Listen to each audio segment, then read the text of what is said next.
Baik, terima kasih. Assalamualaikum warahmatullahi wabarakatuh. Salam sejahtera bagi kita Waalaikumsalam. semua. Om Swastiastu, Namo Buddhaya, salam kebajikan, Rahayu. Yang saya hormati Bapak Direktur SDM UNESA, yang saya hormati para undangan, para guru besar, para dekan, pimpinan lembaga, kepala biro, seluruh pimpinan UNESA yang mungkin berkesempatan hadir pada pagi hari ini, serta seluruh peserta yang berbahagia. Alhamdulillah, puji syukur kehadirat Allah Subhanahu wa taala karena berkat rahmat dan karunia-Nya kita dapat berkumpul pada pagi hari ini dalam rangka tindak lanjut dan penyamaan persepsi mengenai keputusan Menteri Pendidikan, Kebudayaan, Sains dan Teknologi nomor 63 tahun 2025 tentang petunjuk teknis layanan pembinaan karir dosen. Bapak Ibu yang berbahagia, pertama-tama saya ingin menyampaikan salam dari Pak Rektor. Beliau sekarang sedang berada di Jakarta. Ada agenda yang cukup banyak beliau di Jakarta. Kemarin pagi bertemu dengan Menteri Pendidikan Tinggi dan Menteri Pendidikan Dasar dan Menengah untuk mensinkronkan program-program kementerian dengan para rektor. Kebetulan Cak Hasan adalah Ketua Forum Rektor Indonesia. Kemudian sore hari sampai malam beliau bertemu dengan Bapak Presiden dalam rangka implementasi, sosialisasi program-program pemerintah dengan para rektor di perguruan tinggi. Hari ini beliau di Jakarta juga dengan teman-teman dari tim SN, SNBP ya, UTBK, tim UTBK untuk memfinalisasi aturan-aturan dan proses UTBK. Mudah-mudahan kita semua, terutama pimpinan Pak Rektor, diberi kesehatan untuk melaksanakan semua amanah yang diberikan kepada beliau. Eh, Beliau menitipkan salam terkait dengan bagaimana UNESA ke depan mampu melakukan pengembangan sumber daya manusia khususnya terkait dengan pembinaan dan pengembangan karir dosen. Karena sebagai perguruan tinggi besar, dosen merupakan ujung tombak bagi pengembangan akademik, pengembangan kebudayaan, pengembangan riset, pengembangan pengabdian kepada masyarakat di UNESA. Bapak Ibu yang saya hormati, tentu hal ini maksud saya pelayanan, layanan pembinaan dan pengembangan ini mengacu pada aturan yang berlaku. Telah terbit aturan terbaru 63 tahun 2025 yang tentu perlu kita cermati. Beberapa waktu yang lalu tim SDM telah membedah dengan beberapa tim selingkuh UNESA dan saat ini waktunya melakukan sosialisasi pada Bapak Ibu sekalian. Bapak Ibu yang saya hormati, kebijakan ini merupakan salah satu upaya strategis untuk meningkatkan kualitas SDM di UNESA, gitu ya, sebagai garda terdepan dalam dunia pendidikan tinggi. Para dosen mampu kompeten, mampu meningkatkan kualitasnya, tapi juga terlayani bagaimana pembinaan dan pengembangan karirnya. Acara ini tujuannya adalah untuk menyamakan persepsi dan pemahaman di antara semua sivitas akademika terkait dengan petunjuk teknis layanan karir dosen tadi. Kita ingin memastikan bahwa semua pihak memahami langkah-langkah yang perlu diambil untuk mendukung implementasi kebijakan ini. Teman-teman, terutama para para pengurusnya, ya, para wakil dekan bidang 2, para kepala kantor beserta kasih-kasihnya perlu juga sangat detail mencermati aturan-aturan yang baru. Bapak Ibu yang saya hormati, penting bagi kita untuk menciptakan suasana yang mendukung proses pembinaan dan pengembangan karir dosen. Karena dosen adalah aset yang berharga bagi UNESA. Dalam rangka ini, UNESA berkomitmen memberikan pelayanan yang lebih dalam bentuk yang inovatif, adaptif sesuai dengan perkembangan yang terjadi. Saya berharap melalui acara ini kita semua dapat saling berbagi informasi, bertukar pengalaman, dan mungkin menetapkan strategi-strategi terkait pengembangan karir dosen, serta menyusun langkah-langkah yang konkret yang dapat diterapkan di lingkungan kita. Akhir kata, saya mengucapkan terima kasih sebesar-besarnya pada semua pihak, terutama Direktorat SDM dan semua pihak yang terkait untuk pengembangan karir dosen. Bapak Ibu yang saya hormati, dengan memohon ridha Allah, mari bersama-sama kita buka acara ini dengan bacaan basmalah. Bismillahirrahmanirrahim. Bismillahirrahmanirrahim. Selamat mengikuti acara ini. Semoga penuh dengan wawasan dan pemahaman yang bermanfaat. Wallahul muwaffiq ila aqwamit thoriq. Wassalamualaikum warahmatullahi wabarakatuh. Waalaikumsalam Waalaikumsalam warahmatullahi warahmatullahi wabarakatuh. Pak Wedua. wabarakatuh. Terima kasih Prof. telah berkenan untuk memberikan sambutan serta membuka acara pada pagi hari ini. Baik Bapak Ibu yang terhormat, untuk agenda selanjutnya kita memasuki ke acara inti, yakni pemaparan materi yang sekaligus dilanjut sesi tanya jawab terkait tindak lanjut dan persamaan persepsi Kemendikti Saintek nomor 63/M/Kep/2025 tentang petunjuk teknis layanan pembinaan dan pengembangan profesi dan karir dosen yang akan dipaparkan oleh Direktur SDM UNESA, yaitu Bapak Muhammad Sultan Arifin SPD MPD dan Bapak Joko Yulianto ST selaku Kepala Seksi Pengembangan Karir Pendidik dan Teknik. Baik, tanpa berlama-lama kepada Bapak Sultan dan Bapak Joko disilakan. Oke, terima kasih Mbak Dela, terima kasih Pak WR2 yang berkenan membuka kegiatan ini, dan Bapak Ibu semua yang hadir di Zoom meeting ini. Ada Bu WD2, Pak Prodi, dan teman-teman pengelola SDM di lingkungan Universitas Negeri Surabaya. Assalamualaikum warahmatullahi wabarakatuh. Waalaikumsalam warahmatullahi wabarakatuh. Selamat pagi, salam sejahtera untuk kita semua. Om Swastiastu, Namo Buddhaya, salam kebajikan, Rahayu. Terima kasih yang diberikan Mbak Dela. Kami nanti bersama Pak Joko Lianto akan beberapa paparan yang sudah beberapa kali kami bedah. Nanti Bapak Ibu mungkin kami berikan inti-intinya perubahan dari peraturan Menteri, Menteri Pendidikan Tinggi, Sains dan Teknologi Republik Indonesia yang sebelumnya nomor 384 tahun 2024 ini sudah tidak diberlakukan lagi. Ada perubahan yaitu nomor 63 tahun 2025. Bapak Ibu, ini oke. Next.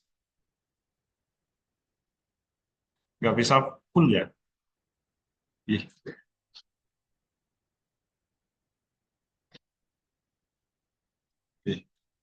Bapak Ibu kami lanjutkan. Untuk tahun ini merupakan tahun transisi sebelum memasuki aturan yang terbaru terkait dengan Permen nomor 44 di tahun 2026. Sehingga Bapak Ibu dimulai bulan Maret sampai Desember 2025 masih menggunakan Permen nomor 63 tahun 2005 yang baru disahkan Pak Menteri pada tanggal 1 Maret kemarin. Ya, ini mungkin nanti ada beberapa Bapak Ibu sudah kami cuplikan, sudah kami bedah antara Permen 384 dengan 63 itu perbedaannya ada di mana. Dan ini di Permen 63 ini juga sudah mengakomodasi Permen yang 44, sudah sebagian, belum semua total, tapi belum sebagian sudah diakomodasi di Permen 63 ini. Sehingga nanti ini berlaku mulai Maret sampai Desember Bapak Ibu. Nanti tahun 2026 ini sudah menggunakan versi Permen 44 yang revisi. Nah, tapi masih nanti ya kami info nanti kalau Permen 44 yang revisi ini diberlakukan, kami akan juga mengadakan sosialisasi untuk Bapak Ibu semua. Isu strategis yang ada di Permen 63 ini yaitu ini angin segar bagi Bapak Ibu semua yang permen sebelumnya BUP-nya kan 1 tahun. Untuk tahun ini 3 bulan batas usia pensiun. Jadi 3 bulan itu masih bisa mengajukan. Kalau dulu 1 tahun memasuki masa pensiunnya. Ya, 3 bulan batas usia pensiun BUP-nya. Sehingga ini yang membedakan. Kalau permen sebelumnya itu 1 tahun, sekarang 3 bulan. Ini garis besar Bapak dari perbedaan yang permen sebelumnya. Yang kedua yaitu syarat khusus kenaikan jabatan akademik dari asisten ahli sampai dengan profesor mengakomodir hasil karya seni yang diakui oleh perguruan tinggi nasional dan internasional. Ini dari Permen 44 yang diadopsi di Permen 63 ini ya, Bapak Ibu semua. Ini saya ulangi lagi, mengakomodir hasil karya seni yang diakui oleh perguruan tinggi nasional dan internasional. Nah, ini kami bersama tim Fakultas Bahasa dan Olahraga, kami sudah berkoordinasi dengan dekan, dengan pimpinan yang lain untuk tim-tim yang akan memberikan penilaian terhadap karya-karya seni yang untuk diakui oleh perguruan tinggi nasional maupun internasional. Dan kemarin sudah dilakukan sosialisasi dari pihak kementerian, masih membuat format-format untuk yang tepat dalam penilaian karya seni. Yang ketiga, untuk JAFU pertama menggunakan karya ilmiah jurnal nasional terakreditasi. Nah ini perbedaannya di sini. Proceeding terindeks basis data internasional bereputasi. Sekarang mengakomodasi proceeding terindeks berbasis data internasional bereputasi. Sekarang diakomodasi seperti itu untuk angkatan JAFU.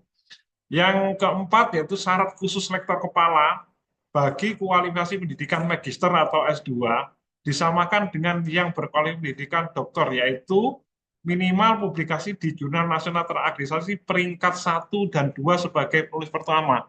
Kalau dulu kan yang masih magister kan harus bertaraf Scopus kan, sekarang kan sudah diizinkan menggunakan jurnal nasional terakreditasi peringkat 1 dan 2. Ya, itu sekarang diperbolehkan. Yang kelima, usulan ke profesor bagi dosen yang lulus pendidikan doktor kurang dari 3 tahun tidak perlu syarat dokumen tambahan jurnal internasional bereputasi, sehingga cuma 1 saja sudah sudah tidak ada itu, sehingga Bapak Ibu yang lulus doktor belum 3 tahun itu seperti pengajuan yang lain yang di atas 3 tahun sama, tidak ada dokumen tambahan ya, tambahan jurnal internasional bereputasi, syarat tambahan. Yang keenam yaitu unsur profesor dilakukan melalui evaluasi holistik rekam jejak Bapak Ibu. Sekarang sebenarnya ya mulai dulu sudah ada, tapi sekarang dititikberatkan evaluasi holistik rekam jejak Bapak Ibu semua, mulai karya Bapak Ibu semua, data-data Ibu semua baik di format seperti PDDikti maupun Sinta. Dari Bapak Ibu diminta untuk update setiap update ya Bapak Ibu, karena ini yang update Bapak Ibu semua. Iya. Kami hanya mengecek, melihat dan mengkoordinasi ke semua yang ada di Universitas di Surabaya. Next, berikutnya. Adapun cakupan pengaturan layanan dosen, ini Bapak Ibu ada 4, yaitu pertama yaitu pendaftaran dan pemutahiran data dosen, pengangkatan pertama dosen ke dalam jabatan, ini untuk dosen-dosen yang baru, ketiga pengelolaan kinerja dosen, yang keempat yaitu proses kenaikan jabatan akademik dosen. Ya ini yang pertama yaitu pendaftaran dan pemutahiran data dosen. Di sini Bapak Ibu, ini kami sudah sering menyampaikan bahwa Bapak Ibu untuk segera nomor induk pendidik di Sister, sekarang kan sudah tidak ada NIDN, NIDK, NUPT, sudah tidak ada, semua sudah menjadi NUPTK. Ya, ini segera Bapak Ibu kelihatannya di Indonesia sudah melakukan itu, sehingga saya kira sudah cukup aman lah untuk data-data di Sister ini ya. Ya. Terus pengukuran tinggi harus memutakhirkan data dosen yang sudah terdaftar ini ya. Saya kira sudah kami semua Bapak Ibu sudah melakukan pemadanan kemarin data NIK, jabatan akademik dosen dan data rumpun ilmu, dan Bapak Ibu kira-kira sudah kami sering sampaikan untuk rumpun ilmu ini juga sudah sering kami sampaikan, dan ini sebagai syarat-syarat untuk melakukan pengajuan kenaikan jabatan maupun pangkat ya Bapak Ibu. Next, berikutnya. Ini pembagian dosen Bapak Ibu. Ini ada dosen tetap, ada dosen tidak tetap, dan ada pengajar non-dosen. Ya, kami sampaikan. Untuk dosen tetap, itu terdiri dari dosen tetap ASN dan dosen tetap non-ASN. Ya, kalau di UNESA dosen tetap UNESA PTNBH. Ya, dosen tetap terdiri dari dosen tetap CPNS, ada CPNS, ada dosen tetap PNS, ada dosen tetap pegawai pemerintah dengan perjanjian kerja atau P3K. Terus dosen tetap non-ASN terdiri dari dosen secara tetap, yaitu ini dosen UNESA PTNBH, ada dosen tetap non-ASN yang diangkat dalam waktu tertentu. Ini kalau dulu NIDK itu kan tertentu. Okay. Yang kedua, dosen tidak tetap. Dosen dengan status pegawaian tidak tetap di perguruan tinggi, ini praktisi-praktisi biasanya yang ngajar di kita.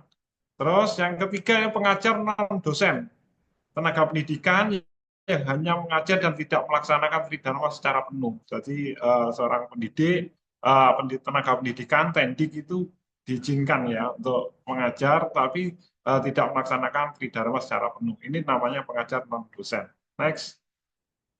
Berikutnya.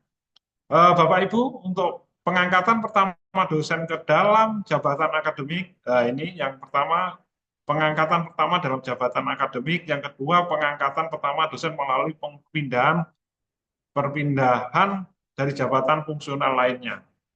Adapun untuk pengangkatan pertama dalam jabatan akademik dosen, yang pertama memiliki ijazah magister atau sederajat dan memiliki ijazah doktor atau sederajat. Yang kedua, memiliki pengalaman kerja sebagai dosen paling sedikit 1 tahun. Ya, yang ketiga, memiliki karya ilmiah jurnal nasional terakreditasi, proceeding terindeks basis data internasional bereputasi. Ya, ini yang aturan terbaru ini mengizinkan proceeding tapi terindeks basis data internasional bereputasi. Atau jurnal internasional bereputasi sebagai penulis pertama atau hasil karya seni yang diakui oleh perguruan tinggi. Ya, ini nanti ada timnya sendiri untuk yang karya seni dan bidang olahraga. Nanti akan diwadai tersendiri untuk pengukurannya. Yang kedua, yaitu pengangkatan pertama dosen melalui perpindahan dari jabatan fungsional lainnya. Yang pertama yaitu memiliki ijazah magister atau yang sederajat dan memiliki ijazah doktor yang sederajat. Yang kedua memiliki pengalaman kerja sebagai dosen paling sedikit 1 tahun, Bapak Ibu. Ya. Terus ini kami garis bawahi bahwa pengangkatan pertama dalam jabatan akademik dosen bagi dosen CPNS menjadi PNS atau perpindahan dari jabatan fungsional lainnya bagi PNS. Ya. Pemberian angka kredit dilakukan secara sesuai dengan peraturan Badan Pegawai Negara masih mengenakan tahun 2003 tentang angka kredit kenaikan pangkat dan jenjang jabatan fungsional. Yang kedua, pengangkatan pertama dalam jabatan akademik dosen bagi dosen non-ASN, pemberian angka kredit merujuk dalam panduan penilaian angka kredit konversi non-ASN ya. Ada nanti kami sampaikan berikutnya. Next. Pengelolaan kinerja ini bagiannya Bapak Ibu, semua sekarang basisnya di BKD. BKD ini secara berturut-turut ini harus memenuhi, kalau tidak memenuhi Bapak Ibu akan mengulang ke berikutnya, sehingga harus berapa? 2 tahun Mas dipanggil. 2 tahun berturut-turut 4 semester itu harus memenuhi. Bagaimana Pak kalau nanti ternyata tahun pertama semester ganjil genap yang ganjil yang tahun kedua ini tidak memenuhi. Ini Bapak Ibu akan mengulangi lagi. Harus 4 kali penilaian BKD harus memenuhi semua. Ini ya. Ini Bapak Ibu untuk dipahami semua untuk dosen-dosen yang masih baru ya, sehingga pemenuhan BKD sangat penting sekali. Terus ini secara bagan dosen membuat SKP, ini penting. Sekarang SKP itu sebagai tidak sekedar tapi berupa angka-angka sekarang itu ya. Nanti akan dijelaskan oleh Pak Joko secara teknisnya ya. Ya, membuat pak konversi nanti akan dibantu oleh kita. Terus jika memenuhi syarat, dokumen dapat diajukan untuk kenaikan jabatan dan kenaikan pangkat in passing ya bagi Bapak Ibu yang sudah pernah menjabat di tempat yang lain. Next. Untuk proses kenaikan jabatan akademik dosen, yang pertama yaitu kenaikan jabatan akademik dosen dalam ketentuan ini berlaku untuk dosen tetap dan dosen tidak tetap. Tidak berlaku bagi dosen tetap dengan perjanjian kerja waktu tertentu. Kalau dulu dosen-dosen NIDK itu kan perjanjian tertentu. Dan mungkin meliputi juga P3K. P3K itu juga dosen dengan waktu tertentu. Karena dibatasi waktu kontraknya ya. Ya, sampai 5 tahun gitu. Kalau NIDK itu kan setahunan kalau di Indonesia gitu. Untuk dosen PNS, kenaikan jenjang jabatan satu tingkat lebih tinggi wajib dilakukan jika sudah memiliki pangkat golongan tertinggi pada jabatan saat ini dengan ketentuan yang pertama kenaikan jabatan dari asisten ahli ke lektor dapat dilakukan oleh PNS dengan pangkat golongan 3B. Ya, kalau asisten ahli kan 3B. Ya, ke lektor dapat dilakukan PNS dengan pangkat golongan 3B. Terus kedua, kenaikan jabatan lektor ke lektor kepala dapat dilakukan dosen PNS dengan pangkat golongan 3D. Nah ini nanti ada perbedaannya di sini Bapak Ibu dengan non-ASN ya.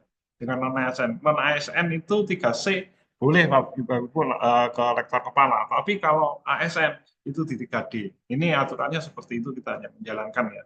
Sedangkan kenaikan jabatan dari lektor kepala ke profesor dapat dilakukan dari pangkat golongan 4A, 4B, 4C. Ini boleh Bapak Ibu. Memiliki masa kerja 10 tahun sejak jabatan akademik pertamanya.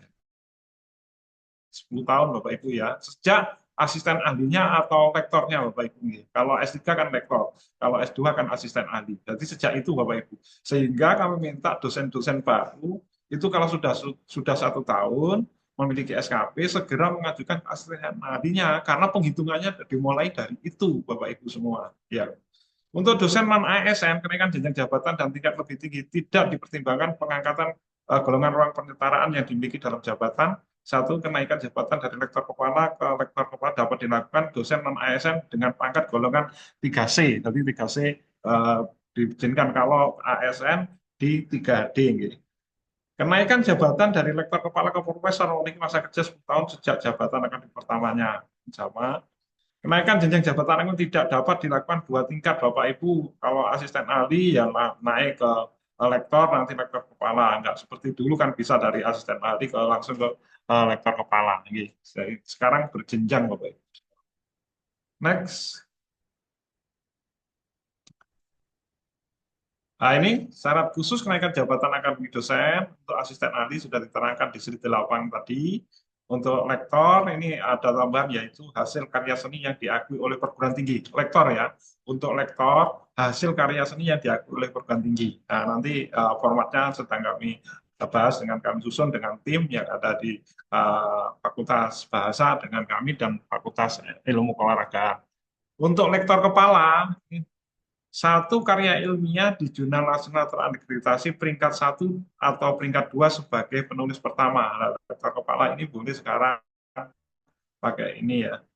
Satu karya ilmiah di jurnal internasional yang terindeks oleh lembaga pengindeks internasional berreputasi penulis pertama. Gitu. Hasil karya seni dan diakui secara nasional. Ya, ini untuk lektor kepala itu pengakuannya itu sudah secara nasional, tingkatnya tingkat nasional. Tapi kalau lektor itu di tingkat perguruan tinggi diperbolehkan. Next. Dan sedangkan untuk profesor, syarat karya ilmiah ini di jurnal internasional berreputasi yang terindeks SJR 0, ini masih tetap ya masih sama. Untuk JIF-nya lebih dari 0,05 sebagai penulis pertama atau hasil karya seni ini yang diwadahi di peraturan ini karya seni dilakukan secara internasional ya pengakuannya secara internasional Bapak Ibu semua. Memiliki syarat khusus tambahan berupa hibah penelitian kompetitif ini atau Bapak Ibu nggih hibah penelitian bimbingan kalau bimbingan mahasiswa ini juga eh, bimbingan, terus penguji paling sedikit 3 mahasiswa, review paling sedikit 2 jurnal internasional bereputasi. Ini atau ya dipilih Bapak Ibu salah satu itu bisa mana yang, tapi perlu diketahui Bapak Ibu, untuk yang apa hibah disiapkan seperti ini Bu, SK penerima hibah sebagai ketua. Yang kedua, kontrak nilai hibah. Yang ketiga, laporan hasil penelitian dan bukan hibah penelitian dari perguruan tinggi sendiri. Tidak boleh yang dibiayai oleh perguruan tinggi sendiri, Bapak Ibu. Boleh pemerintah daerah, Pemkot, dan atau PT atau perusahaan-perusahaan lain yang pembiayaannya, sehingga tidak boleh oleh perguruan tinggi sendiri ya. Tapi harus disiapkan ini SK-nya, kontrak nilainya hibah, laporannya, dan bukan hibah penelitian dan perguruan tinggi. Ini kuncinya di sini ini. Sedangkan untuk pembimbing mahasiswa program doktor, ini yang perlu disiapkan, ini harus ada Bapak Ibu, karena ini nanti previewnya yang akan lihat. SK pembimbing mahasiswa program doktor dan lembar pengesahan disertasi yang telah sidang akhir ya. Ini yang selesai ya Bapak Ibu ya, pembimbing mahasiswa ini yang sudah tuntas, sudah selesai, sehingga ada SK pembimbingan program doktor, pengesahan disertasi yang sudah sidang akhir ya. Yang ketiga yaitu menguji paling sedikit 3. Nah ini penguji yang paling sedikit 3 ini terdiri dari SK atau surat tugas menguji dissertasi, terus berita acara, dan hasil penilaian Bapak Ibu. Ini bahkan kapan hari itu minta hasil penilaian yang manualnya Bapak Ibu, sehingga coret-coretannya itu juga diminta. Nah ini diusahakan Bapak Ibu kalau mulai sekarang itu diperkuat juga, selain berita acara hasil penilaian juga. Tapi ini kan aturan baru, semoga ini sesuai dengan yang disampaikan ini, sehingga preview juga paham betul apa yang harus disiapkan, tidak macam-macam yang diminta, sehingga memudahkan kami dalam melayani Bapak Ibu semua untuk pengajuan pangkat dan dosennya. Mereview paling sedikit 2 jurnal internasional berorientasi yang berbeda. Sertifikat yang kami ya sertifikat dari pengelola jurnal, surat permintaan dari penerbit, penerimaan dari yang bersangkutan, dan ucapan terima kasih dari penerbit atau ucapan terima kasih dari penerbit. Next.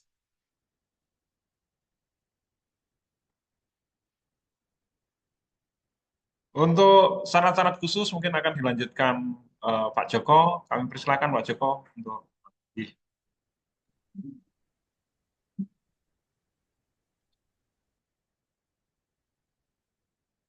Oke, terima kasih Pak Sultan selaku Direktur SDM.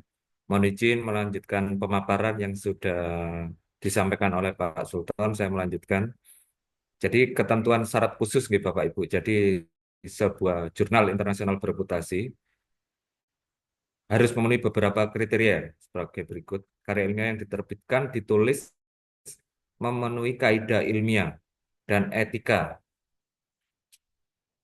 memiliki ISSN, ditulis dengan menggunakan bahasa resmi, Bapak Ibu, PBB, Arab, bahasa Inggris, Prancis, Rusia, Spanyol, dan Tiongkok. Memiliki terbitan versi daring. Dewan redaksi atau editorial board adalah pakar di bidangnya paling sedikit berasal dari 4 negara. Ini kadang Bapak Ibu tanpa disadari memasukkan artikel yang akan digunakan sebagai syarat khusus itu editorial board-nya hanya 2. Jadi beberapa hari yang lalu juga ada yang sudah melakukan pemaparan di Komite Integritas, jadi belum bisa kami rekomendasikan karena salah satunya jurnal yang diterbitkan hanya 2 negara editorial board-nya. Artikel ilmiah yang diterbitkan dalam satu nomor terbitan paling sedikit penulisnya berasal dari 2 negara. Ya, ini harus ini minimal 2 negara. Alamat jurnal dapat ditelusuri, bukan bagian dari cloning ya, jurnal cloning ya Bapak Ibu. Terus editorial board dari jurnal dapat ditelusuri tadi, edisi cetak maupun daring. Proses review dilakukan dengan baik dan benar. Jadi ketika korespondensi biasanya diminta Bapak Ibu, mulai proses submit sampai publish itu ada proses-proses yang termasuk bukti review dari reviewer itu harus dimunculkan. Itu sangat penting sekali. Jumlah artikel dalam setiap terbitan adalah wajar. Format tampilan setiap terbitan tidak berubah-ubah. Ini maksudnya dalam setiap terbitan artikel itu batas kewajaran. Jadi normalnya nih Bapak Ibu. Kan kadang kami bisa sampai 300, 400 itu tidak wajar. Dan terbitan berubah-ubah. Jadi artinya tadi sekarang 50 besok 100 jadi nggak konsisten. Nah, itu juga perlu diwaspadai jurnal-jurnal kayak tersebut nih Bapak Ibu.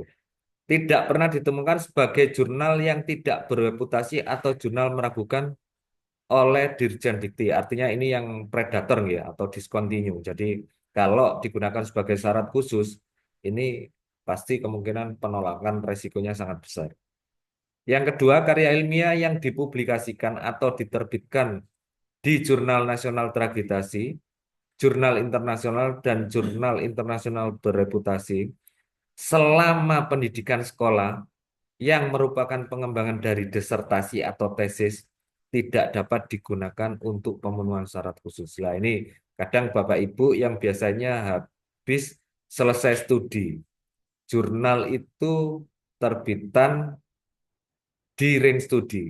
Kalau itu jelas, tapi kadang jurnal itu terbit di setelah S3-nya lulus. Tapi submitnya itu ada di ring studi. Itu juga kadang menjadi bahan pertimbangan asesor.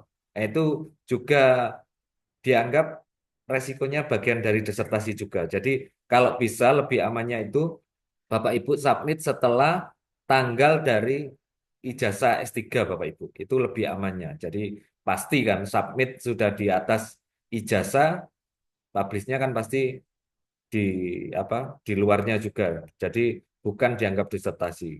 Terus yang kedua, kalau dimunculkan nama promotor itu juga sudah dapat oleh asesor dikatakan bagian dari disertasi. Itu juga ada asesor yang mengindikasikan itu. Jadi artinya dua promotor dicantumkan di artikel itu bisa dia langsung menjas ini bagian dari disertasi ya. Itu akan dipelototi sampai detail biasanya. Itu ada kemarin juga mengalami penolakan kayak gitu. Karya yang ketiga, karya ilmiah yang digunakan sebagai syarat khusus kenaikan jabatan akademik dosen, kolektor kepala, dan profesor tidak boleh diterbitkan dari perguruan tinggi asal nih Bapak Ibu. Jadi kalau Bapak Ibu, Pak Joko saya punya Sinta 1-2, mungkin kan yang di UNESA baru Sinta 1 atau 2. Diterbitkan oleh pihak UNESA sendiri, itu tidak boleh digunakan sebagai syarat khusus untuk kenaikan jabatan kolektor kepala maupun ke profesor Bapak Ibu. Jadi kalau bisa untuk apa? Jurnal di universitas lain, bukan di universitas Bapak Ibu atau UNESA. Yang keempat, karya ilmiah yang terbit sejak 6 bulan sebelum TMT jabatan akademik terakhir dapat digunakan sebagai syarat khusus. Artinya, TMT jabatan Bapak Ibu itu umpamanya per 1 Maret. Nah, itu artikel yang terbit ditarik 6 bulan ke belakang itu masih bisa digunakan sebagai syarat khusus. Karena biasanya terjadi ketika Bapak Ibu itu mengajukan Javung, nah, jurnalnya baru publish ketika proses itu. Sehingga lo sudah dilakukan penilaian tapi jurnalnya baru publish. Gitu. Jadi bisa ditarik hanya estimasi 6 bulan ke belakang nih Bapak Ibu. Oke. Next.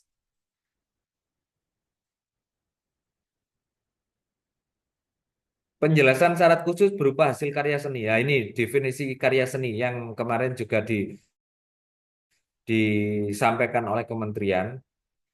Hasil karya seni, nggih. Karya seni rupa, desain, media rekam, pertunjukan, kriya, musik, dan sastra yang memiliki nilai kebaruan serta dampak sosial atau ekonomi atau politik atau kultural. Kriteria karya, 1. Karya telah dipamerkan atau ditampilkan ataupun ditayangkan pada ajang seni bereputasi internasional, regional, maupun nasional yang telah diselenggarakan secara rutin dan memiliki kurator karya bereputasi pada bidang masing-masing yang memiliki kompetensi khusus dalam melaksanakan seleksi analisis karya-karya yang memiliki signifikan isu kebaruan, tema maupun nilai estetik yang kontekstual. Yang kedua, karya dipamerkan ditampilkan atas undangan oleh penyelenggara, bukan Bapak Ibu yang mengajukan, tapi atas permintaan penyelenggara. Karena itu mengindikasikan bahwa Bapak Ibu itu kepakaran seninya ada di situ, sehingga Bapak Ibu diundang oleh penyelenggara. Jadi bukan Bapak Ibu yang menawarkan, nggih. Itu juga perlu digarisbawahi. Yang ketiga, memiliki dampak terhadap pengembangan ilmu. Artinya karya seninya itu berdampak terhadap pengembangan keilmuan, nggih. Portofolio karya berisi deskripsi karya seni,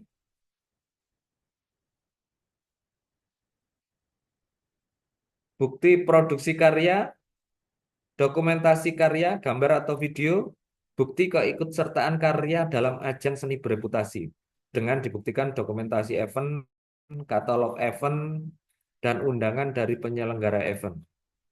Next. Nah, ini masuk ke lini masa atau Kepmen 63 ini sebenarnya kan masa peralihan gitu Pak Dir. Artinya karena ke depan 2026 itu sudah menggunakan Permendikbud yang 44 tapi yang sudah mengalami revisi. Jadi harapan kami di masa ini, di masa dengan aturan-aturan Kepmen 63 ini, Bapak Ibu yang memang sudah eligible dan semuanya sudah terpenuhi, baik secara angka integrasi dan konversi, serta syarat khusus, monggo segera diproses. Karena periode sebentar lagi untuk periode 1 akan dibuka Bapak Ibu. Jadi Maret ini harapannya kami dan Pak Dir sudah melakukan 2 kali pemaparan gitu Pak Dir di Komite Integritas.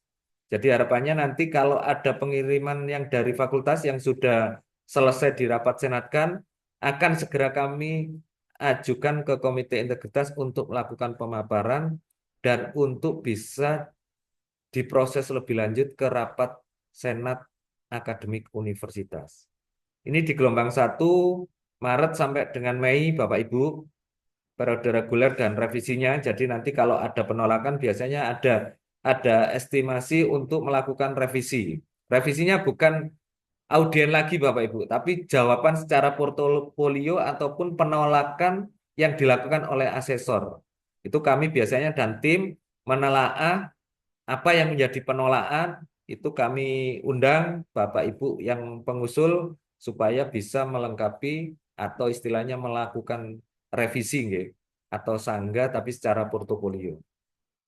Di gelombang kedua Juni sampai dengan Agustus Bapak Ibu 2025 dan di gelombang 3 September sampai dengan November. Nah, ini jadi gelombang 1 sampai 3 itu menggunakan Kepmen 63 yang sudah dijelaskan Pak Dir dan saya saat ini nggih.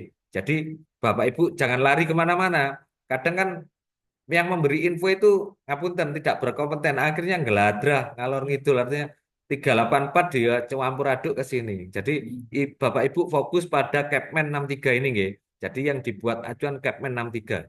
Nggih. Lanjut, next. Nah, ini tadi yang saya jelaskan, artinya lini masa persiapan gelombang 1, PT menyiapkan dokumen dan kelengkapannya. Nah, ini kalau batas usia pensiunnya Bapak Ibu itu TMT 1 Juni 2025 dapat diusulkan, gitu. Jadi yang masuk di gelombang 1. Nah, di periode pengajuannya Maret 2025 sampai penilaian dan revisi itu sampai April Mei nggih. Itu untuk gelombang 1. Next. Untuk gelombang 2 itu di bulan Juni sampai Agustus, baik mulai pengajuan sampai penilaian dan revisi. Batas usianya sudah beda lagi, 1 September. Jadi maksimal nggih. Batas usia pensiunnya 1 September 2025. dapat diusulkan. Jadi yang di gelombang 2. Oke. Next. Di gelombang 3 itu bulan September sampai November, Bapak Ibu. Jadi monggo kalau memang Pak Joko, jurnal saya sudah proses review ya. Mudah-mudahan bisa segera terbit, nanti segera melaporkan ke prodi dan fakultas untuk segera diproses sehingga kami di universitas bisa juga melakukan proses karena di universitas juga masih dilakukan proses pemaparan di Komite Integritas, lanjut kalau direkomendasikan ke sidang pleno di Senat Akademik Universitas. Di gelombang 3 ini BUP-nya terakhir 1 Desember 2025, Bapak Ibu, yang bisa diusulkan. BKD ya, tadi yang dijelaskan Pak Dir. Jadi BKD itu rohnya sekarang betul-betul untuk kenaikan jabatan juga. Nggak bisa main-main Bapak Ibu, alah nggak apa-apa, TM tidak memenuhi, tidak dapat serdos, imbasnya banyak sekali Bapak Ibu. Ya serdos nggak dapat, naik jabatan juga tidak bisa. Oke. Next, Mbak Dista. Nah ini dokumen persyaratan, artinya persyaratan-persyaratannya selama ini sama. Sebenarnya sama nggih. Jadi pengantar dari PT itu kami yang akan membuatkan nanti pernyataan pimpinan PT yang menyatakan kebenaran dokumen integritas akademik yang itu dari Komite Integritas dan SAU berita acara Senat Fakultas. Lah ini ada yang hal baru. Selama ini kan daftar hadir untuk rapat Senat Fakultas maupun universitas itu kan tidak ada materai yang Kepmen 384. Ini yang di Kepmen Diktisentek 63, daftar hadir pun harus dibubuhkan materai Bapak Ibu, materai 10.000. Baik di rapat Senat Fakultas, rapat Senat Universitas maupun di Komite Integritas. Jadi bukan hanya persetujuan atau berita acaranya saja yang dimaterai, tapi daftar hadirnya juga dikasih materai. Surat pernyataan fakta integritas keabsahan karya ilmiah dosen bermaterai sama dengan yang kemarin. Pernyataan hasil validasi karya ilmiah bermaterai itu ditandatangani Pak Rektor. Laporan kinerja dosen dengan status memenuhi, ya, 4 semester berturut-turut BKD-nya itu akan masuk eligible. Tapi kalau ada satu BKD aja tidak memenuhi, itu tidak akan masuk eligible. Angka kredit konversi, ya. Dokumen angka konversi yang berisi pak integrasi dan pak konversi bagi dosen PNS. Itu nanti kami yang akan membuatkan, tapi ditandatangani oleh pimpinan fakultas masing-masing. Dokumen dupak yang dinilai oleh PTN bagi dosen non-ASN. Lah, tadi sudah dijelaskan Pak Direktur, jadi klasternya beda-beda nih Bapak Ibu, jangan dicampur aduk. Jadi kalau untuk PNS itu angka kumulatifnya atau angka kebutuhannya untuk kenaikan sebuah jabatan itu hanya menggunakan pak integrasi atau SK integrasi yang sudah didapat Bapak Ibu selama ini di sister masing-masing. Monggo mulai sekarang bisa dicek di sisternya SK integrasinya dapat berapa dan ditambahkan dengan pak konversi atau SK konversi. Dari mana SK konversinya Pak Joko? SK konversi didapat mulai SKP 2023 dan seterusnya. Artinya kalau Bapak Ibu yang akan usul sekarang sudah punya celengan SKP atau SK konversi tahun 2023 dan 2024. Nah, penjumlahan itu secara sistematis di sister ketika Bapak Ibu nanti mengajukan itu kelihatan. Tapi secara kasat mata atau artinya secara hitungan sekarang sudah bisa dihitung Bapak Ibu. Kami di awal-awal Januari dan tim SDM mengadakan sosialisasi mulai AA sampai profesor itu sudah kami petakan. Jadi tahun ini siapa yang bisa naik jabatan, tahun 2026, 27 dan seterusnya itu sudah kami petakan karena sudah bisa dihitung Bapak Ibu. Sedangkan yang untuk non-ASN tetap menggunakan dupak, artinya masih berpedoman pada PO PAK yang 2019 gitu Bapak Ibu. Jadi yang non-ASN itu masih menggunakan aktivitas pendidikan, penelitian, PKM dan penunjang itu yang dihitung sehingga angka kumulatifnya apakah mencukupi atau tidak dari situ Bapak Ibu. Itu yang dibedakan gitu. Jadi PNS dan non ASN itu bedanya. SKP 2 tahun terakhir. SKP 2 tahun terakhir itu minimal baik. Artinya secara syarat administrasi. Tapi kalau secara hitung-hitungan itu angka predikat baik dan sangat baik itu ada angka yang agak jauh ya. Artinya makanya kan Pak Dir selalu kalau sosialisasi betul-betul diperhatikan target dari pimpinan apakah sanggup memenuhi atau tidak itu juga bagian perencanaan Bapak Ibu. Oke. Memiliki sertifikat pendidik. Nah, jadi Bapak Ibu yang mengajukan lektor kepala dan GB harus sudah bersertifikat pendidik, sudah serdos. Kalau belum punya sertifikat pendidik ya nggak bisa.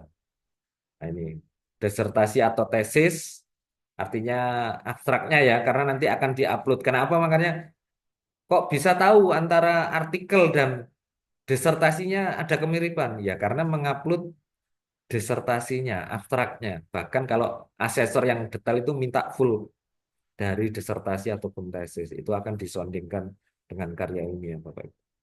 Yang berikutnya karya ilmiah, pasti syarat khususnya bukti korespondensi. Lah ini bukti korespondensi yang harus betul-betul diperhatikan Bapak Ibu.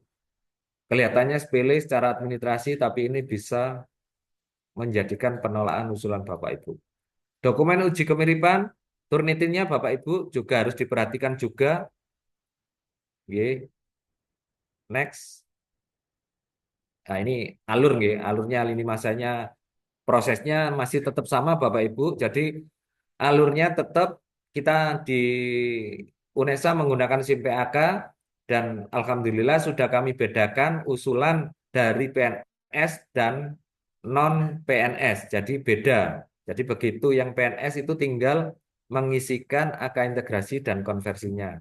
Itu syaratnya dan ditambah syarat khususnya. Tapi kalau yang non ASN itu tetap menggunakan DUPAK. Jadi ada aktivitas mulai pendidikan, penelitian, PKM dan penunjang G. Ini alur yang direktur kepala. Next. Sama ini alur yang untuk pengajuan ke profesor. Tidak ada bedanya, jadi prosesnya tetap sama. Next. Nah, ini catatan penting penilai jabatan akademik dosen, lektor kepala, dan profesor. Jadi, satu karya ilmiah di jurnal nasional terakreditasi peringkat 1 dan 2. Tadi sudah dijelaskan di depan oleh Pak Sultan, kalau di 384, magister itu syarat khususnya dulu harus jurnal internasional bereputasi. Tapi di Kepmen 63 ini sudah disamakan. Jadi, baik yang memiliki ijazah magister dan doktor, itu minimal Sinta 1 dan 2. Terus ada pertanyaan, apakah juga harus jurnal internasional bereputasi?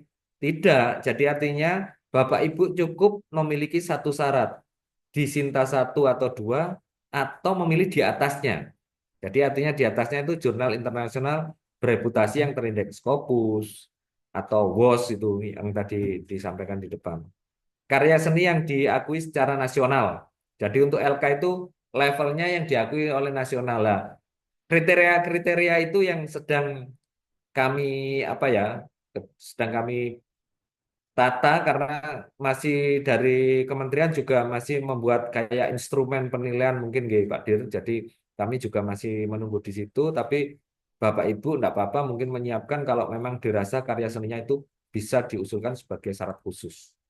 Untuk yang GB, nah ini minimal jurnal internasional bereputasi terindeks SJR-nya itu di atas 0,10 jadi harus di atasnya, minimal di atasnya. Atau impact factor yang tadi saya sampaikan WOS-nya itu 0,05. Sebagai penulis pertama atau karya seni yang dilakukan secara internasional. Nah, internasional. Kalau yang ke profesor itu harus internasional levelnya karya seninya. Yang kedua memiliki satu syarat khusus tambahan tadi yang disampaikan Pak Dir juga. Jadi pilihannya salah satu penelitian sebagai penulis ketua, membimbing minimal 1 mahasiswa, menguji minimal 3 mahasiswa di dokter semua ya, membimbing dan menguji. Dan yang terakhir itu sebagai reviewer di jurnal internasional bereputasi dari 2 jurnal yang berbeda, Bapak Ibu. Jadi kalau punya 2, tidak boleh di dalam satu jurnal yang direview, tapi harus di jurnal yang berbeda. Oke. Next. Nah, ini corresponding. Jadi corresponding author atau bukti korespondensi itu, nah ini yang tadi saya sampaikan, bukti submit artikel, bukti catatan koreksi dari reviewer, bukti review dari reviewer ya Bapak Ibu, yang berkaitan dengan substansi. Bukti respon penulis terkait catatan. Jadi ada jawaban setelah ada yang perlu direvisi. Bukti diterima sampai publish. Nah, itu diusahakan jangan di screenshot Bapak Ibu, tapi di print PDF dari email Bapak Ibu. Jadi mohon jangan dihapus, jangan sampai hilang. Itu karena ini syarat khusus harus betul-betul korespondensinya bagus secara penataan. Kebaruan merupakan artikel ilmiah yang riset yang bersangkutan bukan literatur review, oke, atau short communication atau letter. Karya ilmiah syarat khusus. Artinya mungkin systematic review ya, atau datanya itu data primer, bukan data sekunder. Jadi kemarin juga yang di pemaparan juga diajukan apa istilahnya penundaan, secara syarat-syarat lainnya sudah memenuhi, tapi karyanya itu dari data systematic review atau data sekunder. Jadi diusahakan yang betul-betul asli dari penelitian itu, juga penolaknya resikonya tinggi.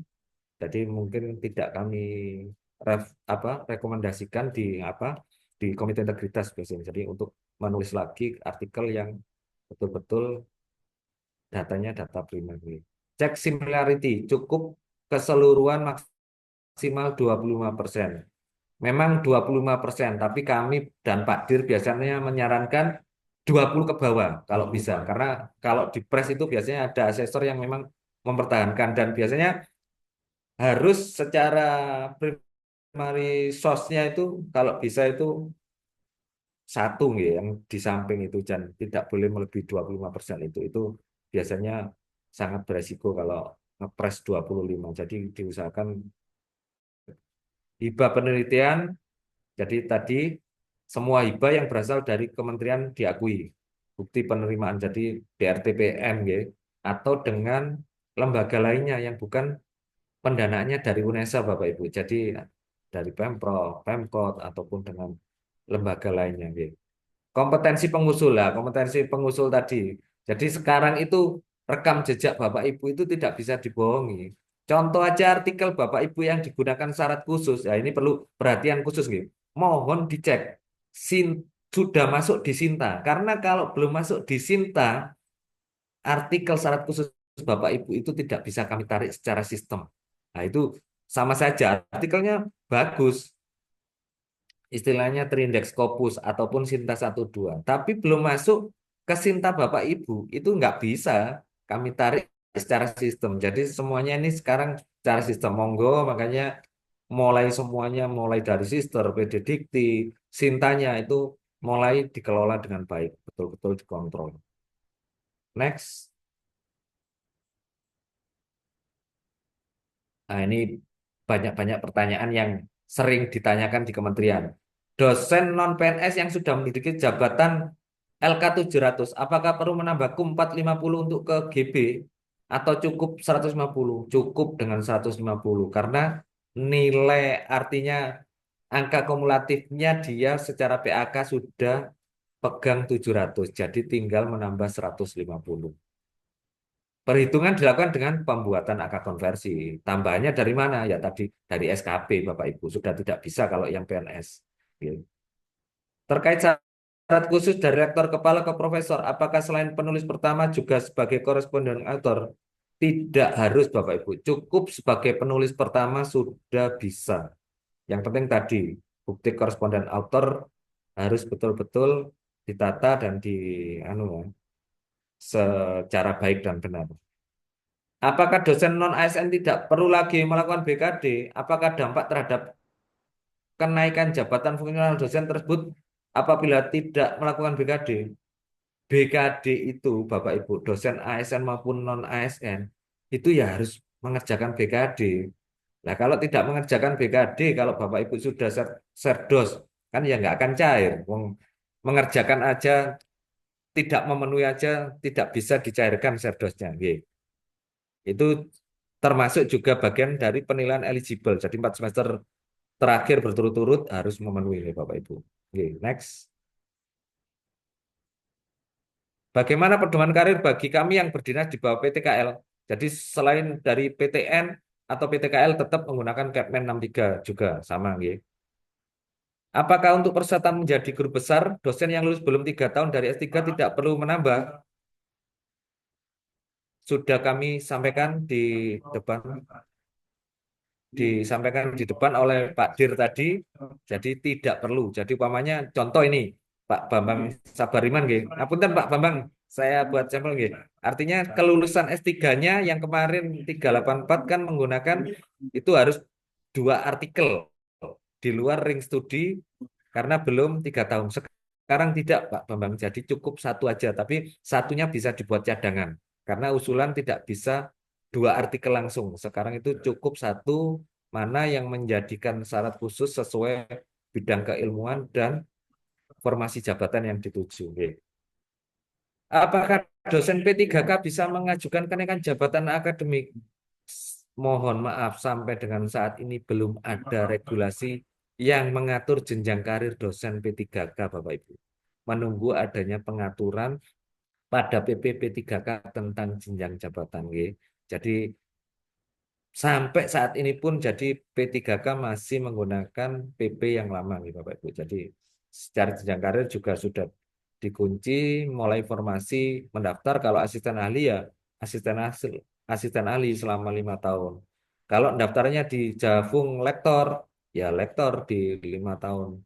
Nggak kayak yang dosen tetap UNESA maupun PNS bisa naik jenjang jabatan. Karya ilmiah, apakah syarat khusus karyanya didapat selama dosen menjalankan tugas belajar dengan melaksanakan tridharma perguruan tinggi dapat digunakan? Karya ilmiah yang digunakan untuk syarat khusus diperoleh setelah masa studi. Nah, jadi artinya kalau ijazahnya keluar ya pasti kekunci. Tidak boleh dia di dalam ring studi. Next. Nah, ini. Apakah penetapan masa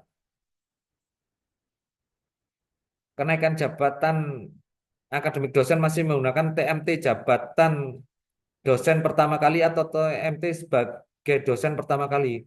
Masa kerja dihitung TMT Javung pertama kali, baik asisten ahli maupun lektor.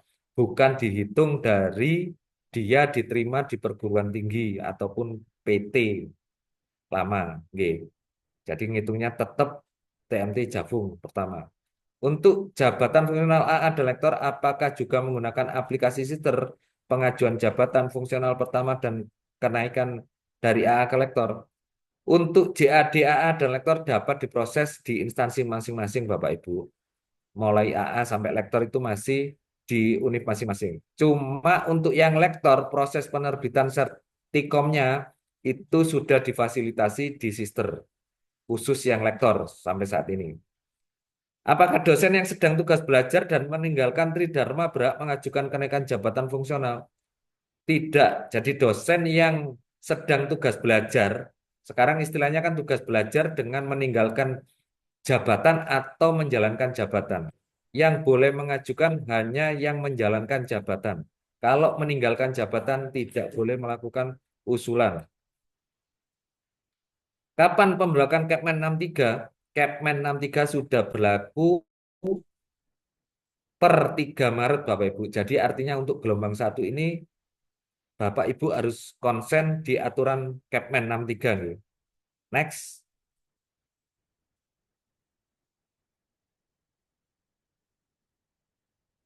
Apakah ketentuan pangkat minimal berlaku untuk dosen PNS dan non-PNS? Hanya untuk dosen PNS. Tadi yang dari apa? Untuk ke lektor kepala itu harus pangkatnya 3D. Tapi kalau yang non-PNS itu dari 3C pun boleh. Apakah sisa kredit integrasi akan hilang jika mengajukan kenaikan pangkat 4A setelah duduk di jabatan akademik yang baru perhitungan angka kredit atas kinerja dimulai TMT jabatan yang ditetapkan. Artinya sisa berapapun itu akan kembali ke nol Bapak Ibu. Jadi kalau Bapak Ibu dari 3D mengajukan lektor kepala dan nanti turun pangkat 4A-nya ya untuk ke 4B, 4C ya berdasarkan dari angka konversi atau dari predikat SKP. Oke. Bagaimana mekanisme loncat jabatan? Tidak ada loncat jabatan sejak terbitnya Permenpan RB nomor 1 tahun 2023. Bagaimana mekanisme penilaian untuk ajuan di tahun sebelumnya dan belum direkomendasikan? Kembali ke aturan yang baru dan untuk mengajukan ulang di gelombang 1, 2, dan 3. Oke. Apa masih menggunakan sistem SKP untuk PNS atau kembali ke angka kredit? Masih dengan SKP dengan aturan Permenpan RB nomor 1 Bapak Ibu. Jadi yang sudah saya jelaskan tadi untuk PNS itu AK integrasi dan AK konversi. Jadi jangan menyamakan dengan yang non ASN. Non ASN bisa menggunakan DUPAK, aktivitas mulai pendidikan, penelitian, PKM dan penelitian. Mungkin itu beberapa pertanyaan. Next, Mbak Dista, mungkin yang selain pertanyaan mungkin nganu nggih. Nah, ini nggih. Jadi materi sudah nanti bisa di-download di sini nggih Bapak Ibu. Mungkin terima kasih dari saya pemaparan untuk apa? Sosialisasi ataupun penyamaan persepsi di Kepmen 63 ini, Pak Dir. Terima kasih Pak Direktur. Kami kembalikan ke pembawa acara.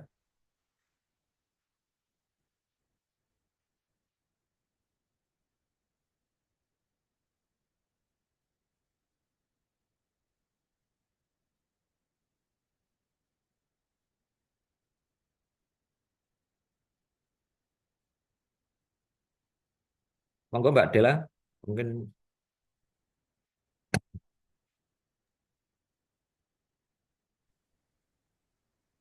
Bapak, Ibu, terima kasih. Terutama Pak Joko dan Pak Sultan. Mohon maaf tadi ada sedikit kendala di audionya tidak bisa menyala. nggih. Oke, Bapak Ibu sekalian, untuk agenda selanjutnya bisa dilanjut dengan tanya jawab. Mungkin ini sudah ada beberapa pertanyaan yang dilontarkan, Nggih. ada yang raise hand dan ada di kolom chat. Mungkin bisa langsung dijawab nih, Pak Joko. Nggih. Monggo dimulai di yang raise resen Mbak Dela nggih. Mulai Pak Bambang Sabariman nggih. Nggih. Ya, dengan Bapak Bambang Sabariman. Monggo, Bapak.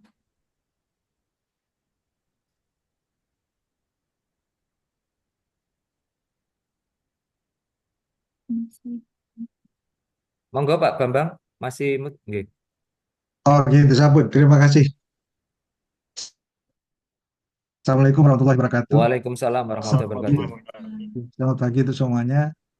Terima kasih Pak atas sosialisasi ini menambah saya itu tidak deg-degan lagi begitu loh Pak. Ini. Sebelumnya itu deg-degan itu, Masya Allah. Ya terima kasih lah sekali lagi saya ucapkan terima kasih karena sosialisasi ini. Nah kemudian dari penjelasan Bapak, menurut saya itu sesuatu yang menurut saya itu hal yang menggembirakan bagi saya. Lain di pihak saya juga ingin bertanya, boleh Pak I? Untuk Pak Dir dan Pak Joko ini. Nggih. Pak. Iya. Yang pertama terkait dengan calon GBK itu kan sudah jelas hanya sebagai penulis pertama. Nggih. Iya. Untuk itu maka mohon nanti kalau rapat-rapat dan sebagainya begitu tidak ada lagi pertanyaan siapa penulis korespondensinya gitu loh. Khawatir masih ditanyakan gitu. Padahal kan hanya syaratnya sebagai penulis pertama. Masih ada lah itu siapa penulis korespondensinya. Maka pertanyaan itu seharusnya menurut saya tidak ditampilkan gitu. Gitu. Yang kedua terkait dengan masalah syarat khusus yang kebetulan tahun kemarin sebenarnya kan ingin saya ngajukan, tapi kan Nggih. kena syarat bahwa lulusnya kalau kurang dari 3 tahun harus 2 jurnal. Sudah saya siapkan Bapak. Alhamdulillah sudah saya siapkan dan sudah publish 2, alhamdulillah. Di luar di luar studi tentunya. Kemudian saya ajukan saat ini sudah terlanjur 2. Ternyata Ini sekarang kan sudah tidak ada batasan lagi, Pak. Asalkan eligible dan punya satu jurnal kan. Yang saya tanyakan adalah gini, jurnal saya terlanjur saya ajukan dua, Pak. Maka kira-kira kalau saya sampaikan ke Pak Sultan atau ke Pak Joko, kalau saya ingin memilih jurnal yang satu, Pak, yang SJR-nya cukup tinggi, ya, itu yang saya pilih sebagai syarat khususnya, yaitu SJR yang 1,9 kalau nggak salah. Itu adalah jurnal top 4% gitu. Itu yang ingin saya pilih. Pilih. Tapi Untuk yang mekanismenya seperti apa ini? Kan untuk yang sudah satunya SJR-nya berapa Pak Bambang? SJR-nya 0,378. 0,378 78. ya yang 378. satunya. Oke. G, G. Yang Bentar, satu ini titik. 1,9. Oke. Yang pertama. Itu saja Pak yang ingin saya sampaikan.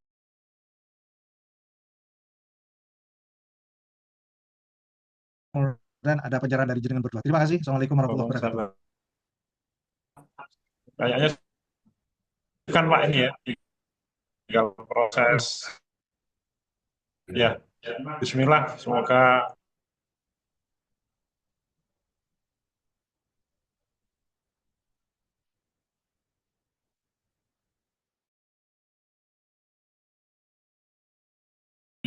ini untuk bisa segera mengajukan, karena sampai hari ini masih saya lihat di gelombang 1 ini masih Pak Bambang Sahabariman ini yang sudah maju.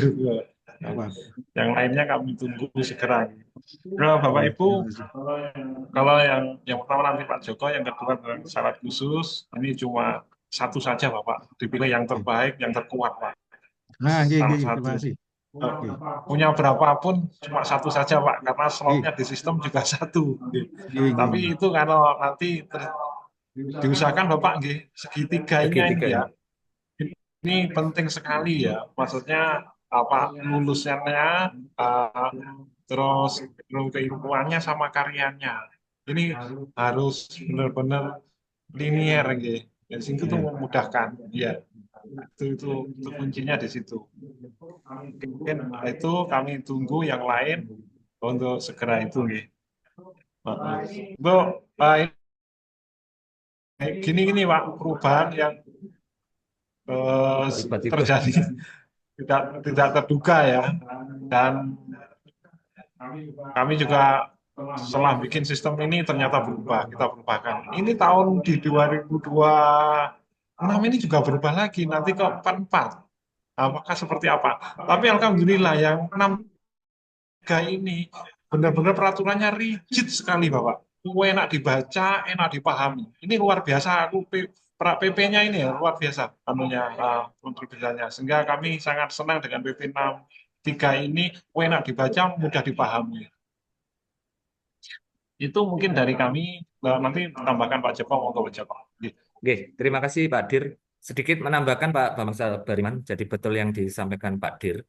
Jadi istilahnya segitiga itu harus linier, harus saling keterkaitan. Jadi mungkin tidak hanya memilih SJR-nya yang baik Pak Bambang, tapi dipastikan antara bidang keilmuan di S3 dengan artikel, dengan formasi jabatan. Jadi formasi jabatan itu bidang kepakaran yang akan dituju. Ini harus betul-betul linier dan nyambung.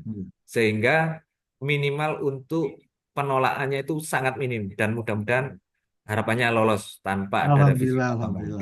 Jadi itu jadi yang perlu diperhatikan. Monggo Pak Babariman, Pak Bambang yang tahu secara substansi pendidikan di artikel itu dengan apa keliniaritasannya dengan S3-nya Pak Bambang. Jangan hanya melihat SJR-nya. Kalau saya lihat SJR di yang satunya pun sudah lebih lah istilahnya kan dengan batas minimal 0,1 lebih kan, yang satunya 0,78 sudah lebih juga. Nah, monggo dipastikan keilmuannya itu. Memang di tengah-tengah kemarin ketika Pak Bambang yang kami jelaskan menggunakan 384 itu sebelum 3 tahun dari kelulusannya harus 2 artikel Pak Bambang. Jadi ya inilah perubahan yang tiba-tiba. Tapi tidak apa-apa. Artinya justru Pak Bambang diuntungkan karena apa? 1 artikel itu bisa untuk cadangan paling tidak. Walaupun Oh, yang nggih, bisa nggih. diupload nanti itu hanya satu artikel sebagai syarat khusus. Itu Nggih, nggih. membuat Pak Bambang juga lebih tenang dari yang lainnya mungkin yang mungkin hanya cuma satu, Pak Bambang punya dua kan Nggih. lebih nganu, lebih Nggih, lebih nggih, tenang, nggih. nggih. Nggih, terima kasih. Itu nggih Nggih. Pak Bambang terjawab semua nggih. Nggih, terima Insya kasih, Allah. Pak. Nggih, terima kasih. Nggih. Dan Insya Allah mungkin untuk linearitas, nanti Pak. dipersiapkan, nggih. Kalau sudah masuk ke kami itu kan langkah berikutnya kan akan melakukan pemaparan di Komite Integritas Pak Bambang. Jadi nanti Oh, nggih. akan kami kasih contoh PPT untuk persiapan pemaparan. Jadi Oh, monggo nggih, bisa terima kasih. disiapkan. Nggih. Nggih, nggih. Nggih. Pak Bambang, sebelum berpindah yang lain, Pak Bambang, syarat tambahnya sudah oke, Pak. Pakai Sampun, apa, Pak? Rencana. sampun. Ada dua, Bapak. Tambahan untuk itu apa namanya pernah mendapatkan hibah penelitian, nggih. Sampun. Ada Di dua. Di BPN. RTPM ya Pak Nggih. Bambang. Iya, dua. Nggih. Oke. Kontrak, Nggih, kontrak, disiapkan kelengkapannya semuanya Pak Bambang. kemudian apa Mulai SK sudah muncul juga. SK, terus apa laporan penelitian yang sudah ada lembar Nggih, sampun pengesahannya, buatan. Nggih, sampun. bukti kontrak, nggih, Nggih, itu sampun. nggih. Siap, Nggih, nggih. nggih, terima kasih. Untuk linearitas Bapak, insya Allah S1 saya, S2 saya, S3 saya, karya-karya Nggih. saya itu tetap Yang saya yang digunakan distribusi acuan yang beton. S3-nya Pak Bambang. Ya, S3-nya di jadi beda. struktur Nggih, di siap. struktur beton. Insya Allah Nggih. semuanya di struktur beton Amin, begitu. amin. Nggih, Terima kasih nggih. Bapak. Terima kasih Nggih, banyak, nggih. siap. Terima Nggih, kasih. Pak Bambang, nggih. Nggih. Nggih. Berikutnya, Terima kasih Pak Bambang. Pak Grumi. Oke, monggo berikutnya Sudah terjawab Pak semuanya. Brumi. Terima kasih.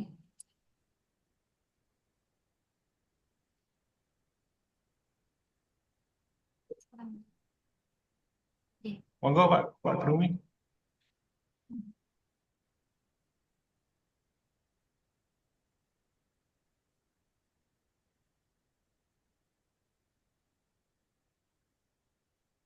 Masih. Oke, Mood, Pak. terima kasih. Terima kasih. Eh, selamat pagi Pak Sultan sama Pak Joko dan Bapak Ibu Siap. yang lain. Ada Iya, dua Pak. pertanyaan yang saya mau sampaikan. Yang pertama terkait dengan Pak Sultan, itu tadi kan terkait dengan syarat tambahan. Itu kan poin nomor 1 terkait dengan pernah mendapatkan penelitian dari DRPM, ya. Kalau di tahun 2018 Pak Sultan itu UPT, penelitian dasar unggulan perguruan tinggi. Yang saya tanyakan, kalau dia dari sisi dananya itu dari sisi dari Kemenristek Dikti, apakah itu bisa digunakan? Itu yang pertama. Kemudian yang kedua terkait dengan Pak Joko, tadi ada statement bahwa ketika kita mengusulkan artikel yang ada nama promotor, itu dalam tanda petik itu agak dipertimbangkan. Nah, kita melakukan penelitian kolaborasi dengan dananya dari Kemenristek Dikti, hibah fundamental. Itu kami memang bekerja sama dengan promotor kami. Jelas pasti artikel yang tertulis itu adalah artikel antara nama kami dengan nama promotor. Itu bagaimana kejelasannya. Demikian Pak Sultan dan Pak Joko pertanyaan. Terima kasih. Terima kasih Pak Gumi ya, untuk pertama dengan pendanaan, kedua terkait dengan artikel yang di dalamnya ada nama promotornya. Gitu. Untuk pendanaan, Bapak pendanaan asal tidak dari Indonesia dan data-data dukungnya lengkap, insya Allah bisa digunakan Pak untuk sebagai syarat khususnya. Ya, kalau tadi kan kami sampaikan SK-SK yang harus disiapkan, SK penerimaan hibah sebagai ketua, kontrak nilai hibahnya, laporan hasil penelitian, dan bukan hibah penelitian dari perguruan tinggi. Itu kuncinya di situ, Bapak. Kuncinya tidak dibiayai oleh UNESA itu sendiri. Ya. Ini kalau kemarin dari Visipol itu Pak Wisnu itu dibiayai oleh Pemda Banyuwangi. Nah, itu. Terus ini kayaknya yang ajuan dari Fakultas Hukum, ini juga dari Pemprov Surabaya. Ini boleh Pak gunakan. Yang sudah dibuktikan itu Pak Wisnu. Pak Wisnu itu dibiayai oleh Banyuwangi sehingga bisa digunakan secara khusus tambahan. Yang penting data-datanya lengkap Pak. Data dukungnya Pak. Itu Pak Grumi. Selanjutnya Mas Joko untuk Oke, terima kasih Pak Dir. Izin menjawab Pak Grumi, menambahkan dari Pak Sultan. Jadi memang penelitian yang bukan didanai oleh UNESA atau dari PT asal gitu. Artinya gini Pak Grumi, kalaupun itu dari kementerian harus betul-betul bisa dibuktikan kontraknya Pak Grumi. Karena kontraknya harus betul-betul bisa dibuktikan kontrak itu bahwa pendanaannya dari kementerian. Itu yang jadi kata kuncinya gitu. Terus yang kedua menambahkan hibah ini didapat dari masa di atas TMT Javung terakhir nggih Pak Grumi. Kalau TMT-nya LK umpamanya 2017, dapatnya 2018 kan aman Pak Grumi. Artinya kan aktivitas itu kan belum pernah diajukan gitu. Biasanya itu yang juga buat acuan asesor. Terus yang kedua, memang secara hierarki tidak langsung kalau ada nama promotor itu bagian dari disertasi, tapi dia akan menilik apa istilahnya memelototi Pak Grumi, karena kan nanti akan diupload abstrak disertasinya. Nah, di beberapa usulan kemarin itu jadi ulasannya kami nganu nggih, beberapa penolakan itu kami resum jadi sebagai bahan pertimbangan kami. Memang kadang beberapa asesor itu tidak sama gitu cara menilainya. Tapi paling tidak kan untuk mengantisipasi karena ada apa ya asesor itu kalau waduh ada dua promotor karena ketika disondingkan dia membedanya lebih lebih dalam lagi Pak Grumi. Lebih dalam lagi artinya apakah artikel ini bagian dari data disertasi itu yang akan dikejarkan di situnya. Tapi kalau mungkin tidak ada nama promotor, mungkin nggak terlalu detail ya pemeriksanya mungkin sekilas oh data ini tidak bagian dari disertasi ya, data ini sudah terbarukan.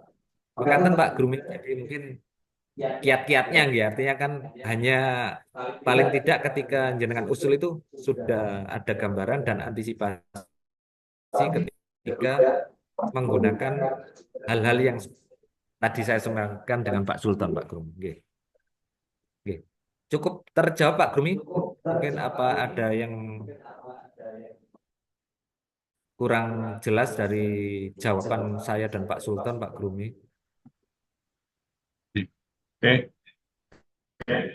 Selanjutnya Pak Yes. Monggo Pak Yes.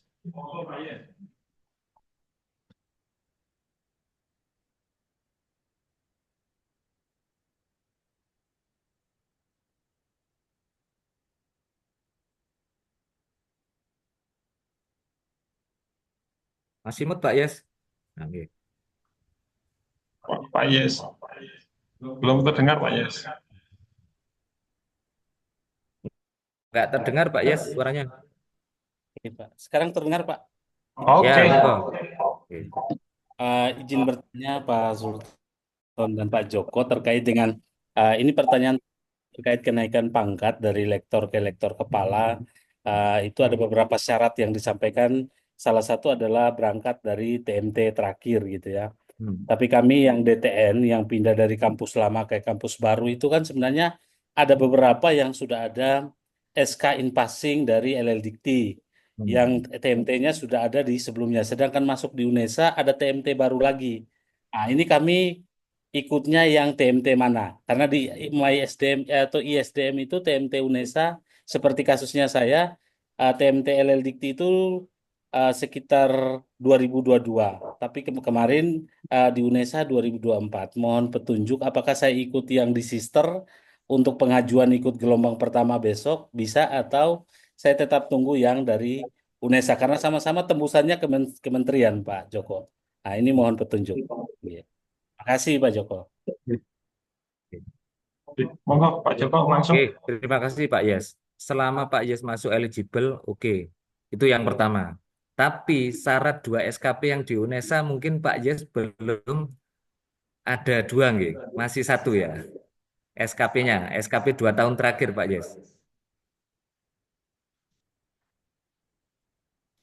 Nah, itu mungkin yang kendalanya justru di SKP-nya Pak Yes. Kalau memang secara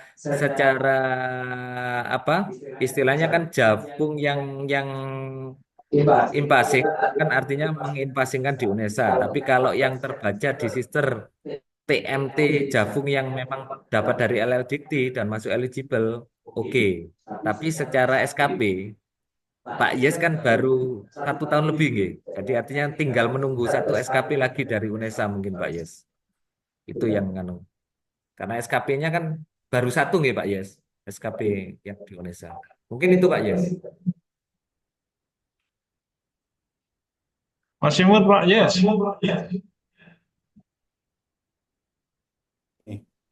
Oke, ini admin belum unmute tadi, Pak. Baik, Oke. kalau untuk SKP sudah 2 tahun, Pak Joko. Kami Oh sudah, sudah 2 tahun. sudah ya. Kami upload di Yang MySDM. dari UNESA sudah 2 ya, Sudah 2 tahun, SKP ya. ya betul. Oh monggo. Kalau SKP-nya sudah 2, Insya Allah monggo Pak Yes bisa selama di data kami yang kami lakukan kemarin apa sosialisasi Pak Yes. Pak Yes namanya masuk eligible ya. Iya, masuk. Ya monggo. Dupaknya jadi pengisiannya secara Baik. dupak Pak Yes. Pak. Kalau non ASN G. Monggo mulai diisi di SIM PAK Pak Yes. Mulai di Kasih. G. Siap Pak Yes. Selanjutnya untuk Edi, sebelum Oke, ke monggo, Mas Edi. penanya yang ada di kolom chat, monggo Mas Edi.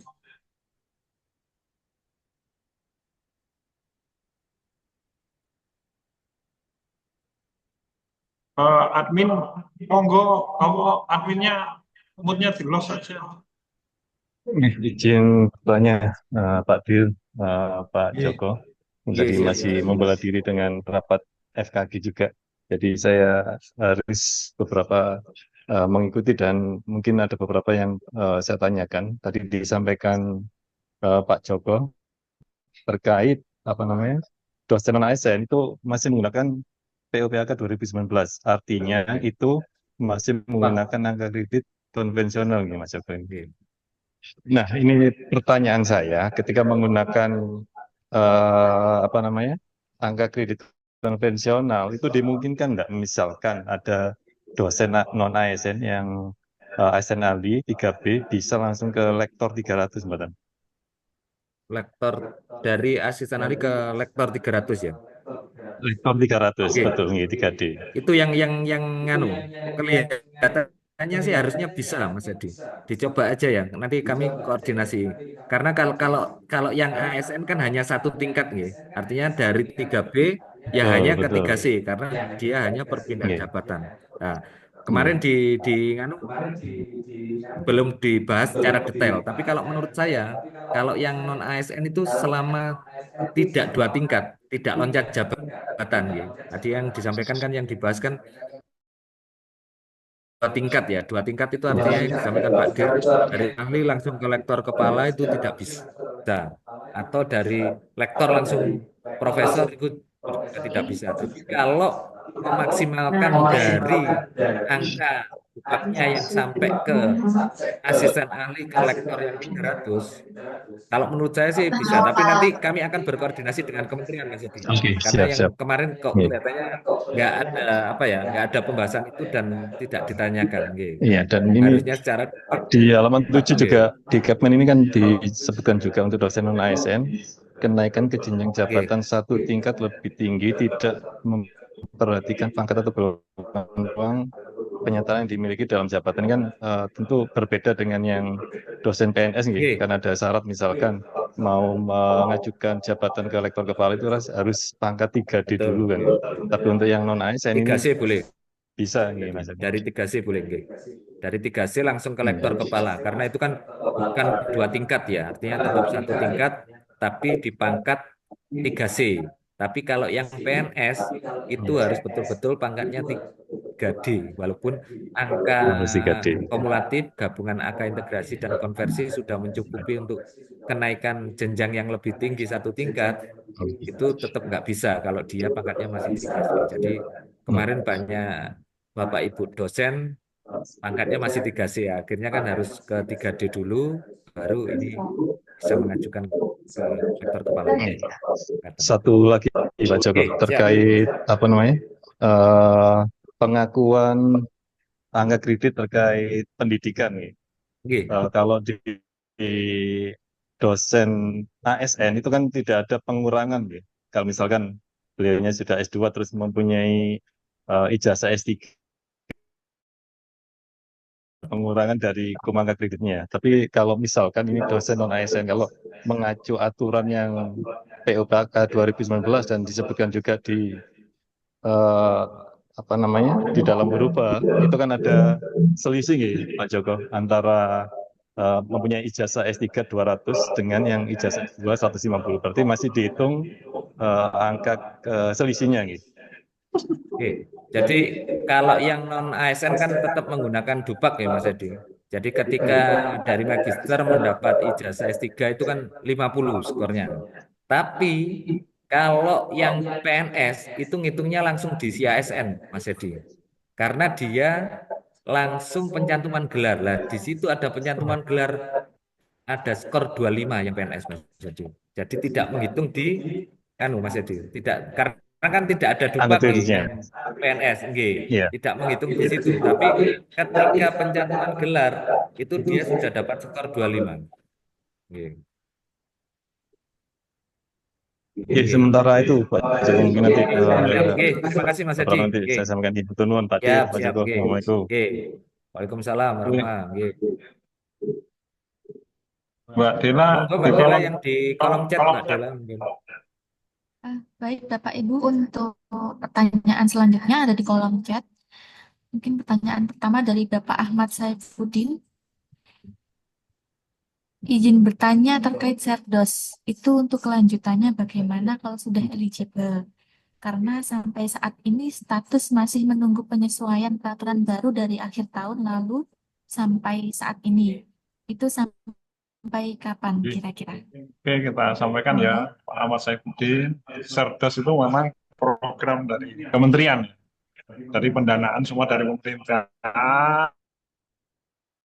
Berapa kuota yang ditentukan perguruan tinggi itu juga ditentukan oleh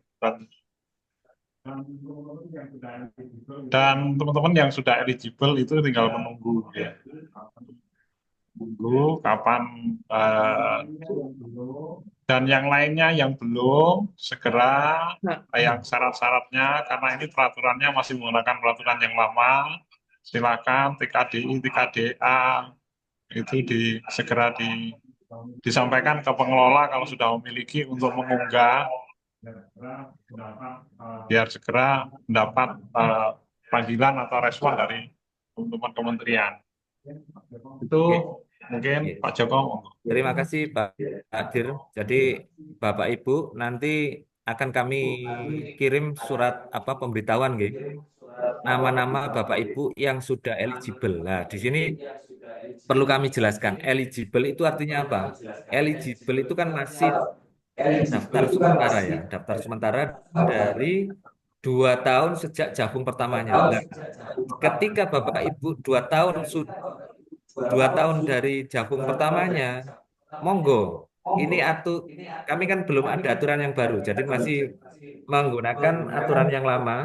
Monggo disiapkan TKDA, TKBI, AA Pekerti, dan BKD-nya 4 semester berturut-turut, itu mohon dilengkapi. Nah, kadang ada beberapa pertanyaan. Pak Joko, saya mau ngunggah untuk TKDI dan TKBA. Itu tidak bisa oleh yang bersangkutan ataupun dari kami. Tapi yang bisa penyelenggara. Jadi mohon hubungi penyelenggara untuk segera mengupload di Sister. Kalau Bapak Ibu TKBI-nya daftarnya Duner, ya monggo berkonfirmasi dengan Duner untuk segera mengupload di Sister. Karena tidak ada menu di saya selaku operator PT maupun di Bapak Ibu. Nggih. Itu yang perlu dipahami juga. Karena banyak Bapak Ibu dosen bertanya loh, saya sudah lolos TKBI, TKDA, Pak Joko, tapi kok belum muncul statusnya di sister saya ya karena belum diunggah oleh penyelenggara. Makanya monggo untuk segera dilaporkan ke penyelenggara. Nggih, itu tambahan dari saya Pak Dir. Ini lanjut Mbak Dela, mungkin pertanyaan lainnya Mbak Dela. Terima kasih, Bapak. Untuk selanjutnya, pertanyaan dari Bapak Abdul Maulana. Mohon izin bertanya, saya dosen CPNS SPMT 2024. Saya lulus dokter sebelum SKCPNS. Namun mendaftar CPNS pada magister. Saya memiliki pengalaman mengajar 5 tahun pada kampus swasta sebelumnya. Saya memenuhi BKD sejak 2021-2022 ganjil hingga sekarang. Saya memiliki jabatan fungsional asisten ahli pada Februari 2023. Apakah dalam hal ini saya dapat segera pengajuan ke lektor?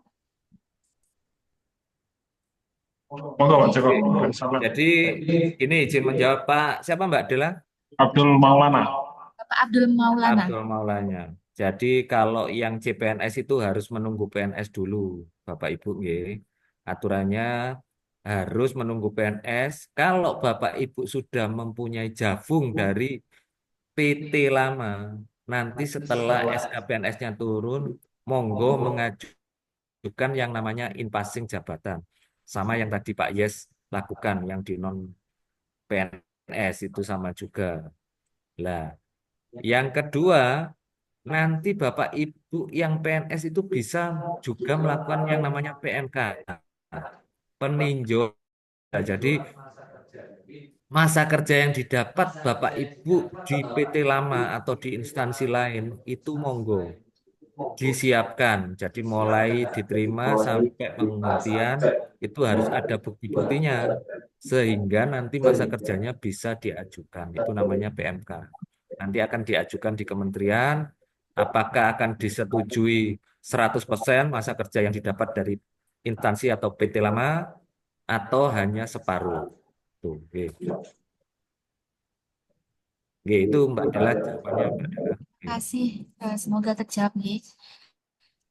Untuk selanjutnya, pertanyaan dari Bapak Tatat. Bagi Bapak, apakah dokter bisa langsung ke profesor? Dan apakah juga harus melalui latsar terlebih dahulu? Oke, Pak jawab langsung ya.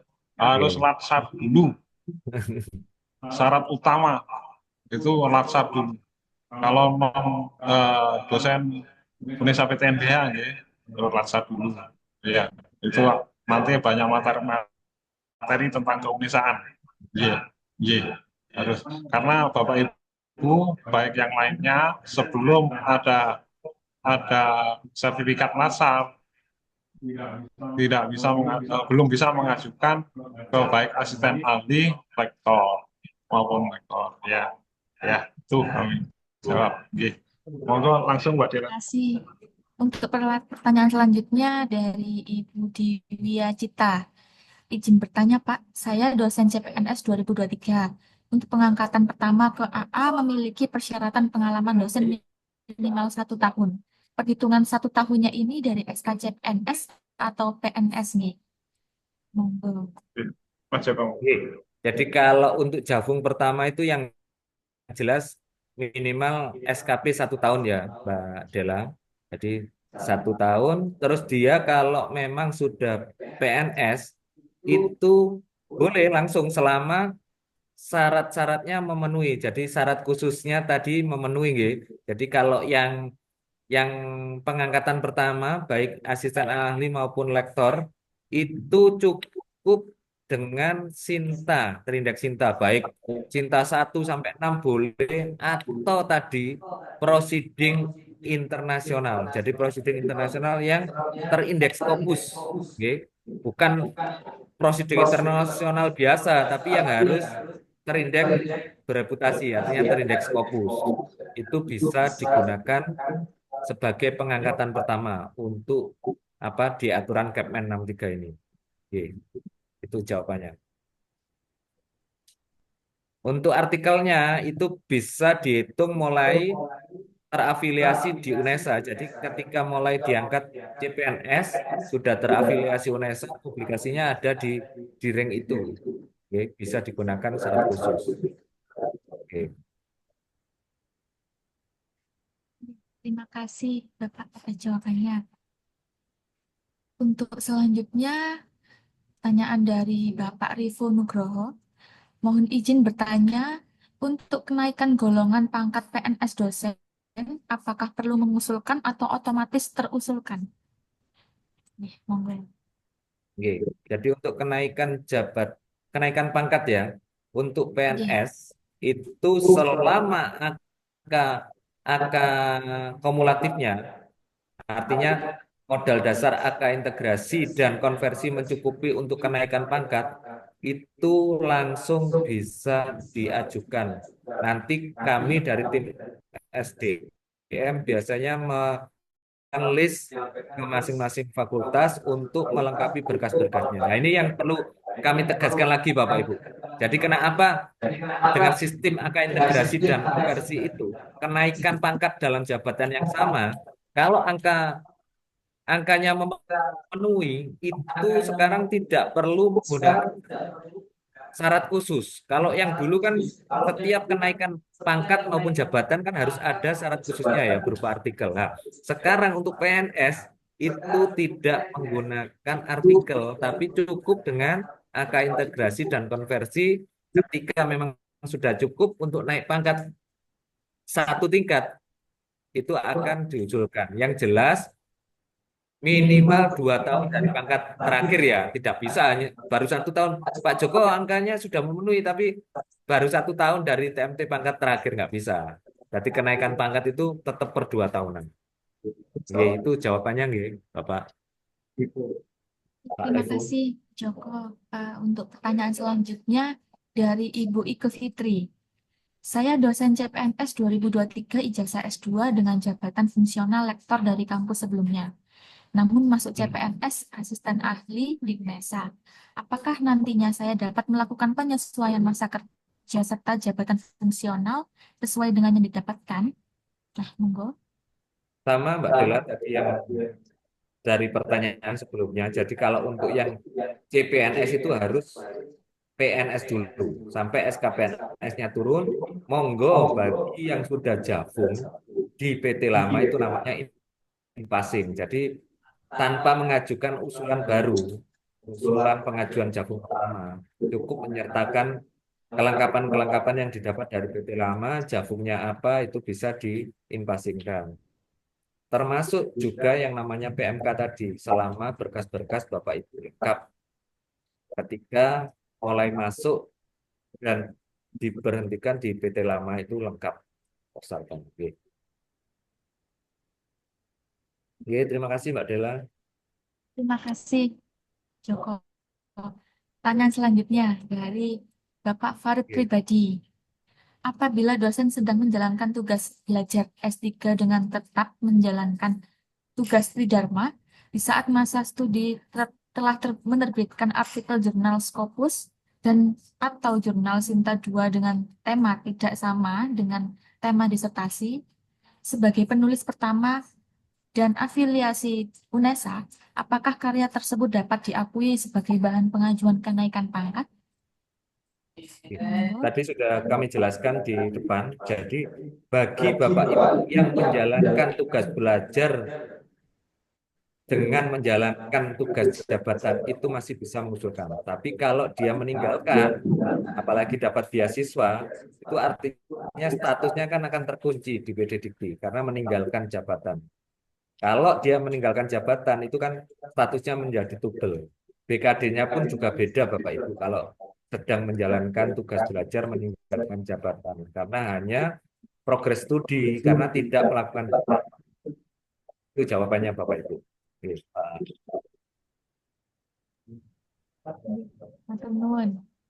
Untuk pertanyaan selanjutnya dari Ibu Galuh Kusuma Hatsari. Untuk angka kredit konversi setelah dilakukan pengajuan pangkat dari 4A ke 4B dan angka kredit konversi masih bisa, apakah sisa angka kredit konversi tersebut masih bisa digunakan untuk keempat? Oke.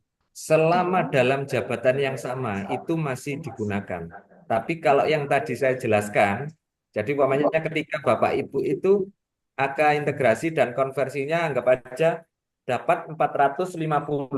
Nah, kebutuhan untuk ke itu kan 400.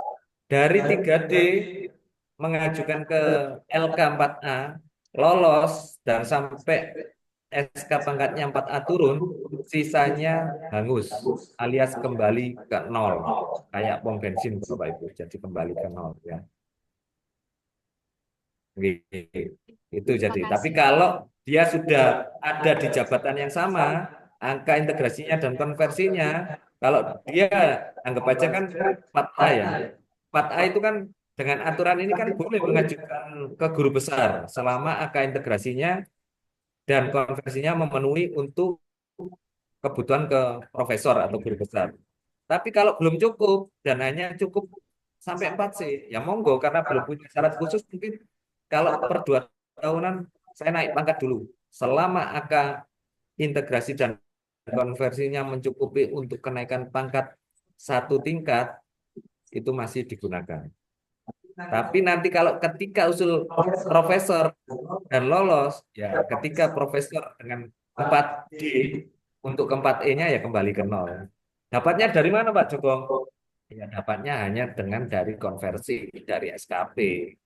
Ya tinggal menghitung aja untuk jabatan lektor kepala itu nilai apa SKP baik itu dapat angka konversi 37,5. Tapi kalau sangat baik mendapat 56,25. Itu Bapak Ibu. Oke. Mudah-mudahan terjawab nih Bapak Ibu. Terima kasih, Pak Oke, Mbak Joko. Dela lanjut. Pertanyaan selanjutnya dari Bapak Syaiful Rizal. Untuk kami Oke. dosen P3K yang tidak termasuk dalam aturan ini, apakah terdapat aturan yang bisa kami pelajari untuk kenaikan jabatan fungsional? Sudah dijawab tadi, banyak jawaban pertanyaan di kementerian yang ditanyakan P3K sampai saat ini secara jenjang karir. Ya, stagnan itu. Kalau dia formasinya mendaftar mulai asisten ahli, ya selama 5 tahun karena dia kan dosen tetap dengan paruh waktu, artinya yang terikat kontrak selama 5 tahun. Ya, masih dengan aturan atau PP dari P3K. Jadi belum ada aturan yang menaungi untuk kenaikan jabatan. G. Itu G, Bapak Ibu yang P3K jawabannya sampai saat ini belum ada. G. Mohon bersabar menunggu kalau memang nanti ada aturan yang baru akan kami informasikan lebih lanjut. Masih banyak Mbak Dela yang di kolom chat karena mungkin mengingat waktunya G. lebih. G. Mungkin satu lagi Mbak Dela G. Terakhir ya karena G. mengingat mau apa sholat Jumat nih soalnya.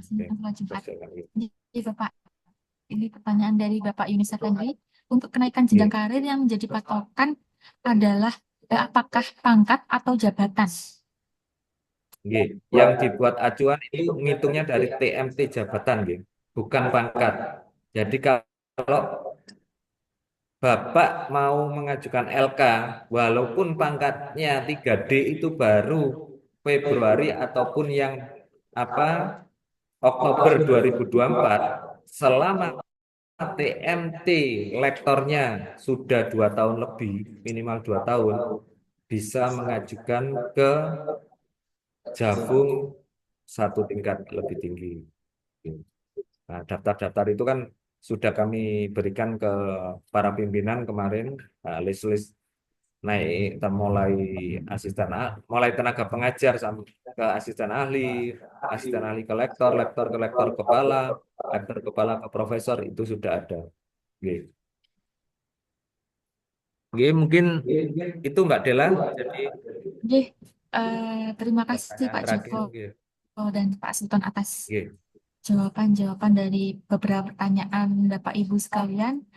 Mohon maaf jika ada banyak pertanyaannya masih belum terjawab, mungkin bisa disampaikan di lain waktu. Karena mengingat sudah memasuki waktu sholat Jumat nih, Bapak Ibu. Foto bersama Mbak Dela Baik, mungkin. Bapak. Nggih. Baik, Bapak Ibu sekalian, sebelum kami tutup acara ini, dimohon untuk menyalakan kamera sejenak, foto bersama. Baik, Bapak Ibu, kami mulai. 1, 2, 3. Mungkin untuk Bapak Ibu yang belum menyalakan kameranya, bisa dinyalakan sejenak ya. Untuk slide selanjutnya, 1, 2, 3. Baik, untuk selanjutnya, 1, 2, 3. Baik, cukup Bapak Ibu sekalian. Baik, demikian Dela, rangkaian. sedikit bahkan nggih. Jadi Bapak Ibu yang kebetulan ini mengajukan apa pendaftaran asesor jabatan akademik dosen mungkin Kepmen 63 dan materi ini bisa dipelajari nggih Bapak Ibu. Nanti mudah-mudahan dari UNESA banyak yang lolos untuk asesor JAD-nya sehingga ini materi peraturan Kepmen 63 dan slide ini bisa sebagai nganu bahan apa belajar ya nanti ketika nanti lanjut untuk ke tes selanjutnya. Nggih. Terima kasih Mbak Dela, monggo dilanjut. Baik, terima kasih Pak Joko atas tambahannya. Baik Bapak Ibu yang terhormat, demikian rangkaian acara tindak lanjut dan persamaan persepsi pada siang hari ini. Sebagai pembawa acara mewakili panitia yang bertugas, kami mohon maaf atas segala khilaf baik sikap maupun ucap. Kami mengucapkan terima kasih atas waktu dan kesempatan Bapak Ibu sekalian untuk hadir pada pagi hari ini hingga siang hari ini. Dan tidak lupa juga kami mengucapkan selamat menunaikan ibadah puasa kepada Bapak Ibu sekalian yang menjalankan. Baik, terima kasih Bapak Ibu. Wassalamualaikum warahmatullahi wabarakatuh. Waalaikumsalam Terima kasih Bapak Ibu semua yang hadir. Matur nuwun Bapak Ibu, ngapunten kalau ada salah kata dalam penyampaian materi, monggo kalau ada yang ingin berdiskusi langsung bisa ke SDM ataupun Japri saya atau Pak Sultan nggih. Monggo selamat menjalankan ibadah puasa. Mohon izin live nggih Bapak Ibu. Terima kasih atas perhatiannya. Assalamualaikum warahmatullahi wabarakatuh. Terima kasih Bapak Ibu sekalian.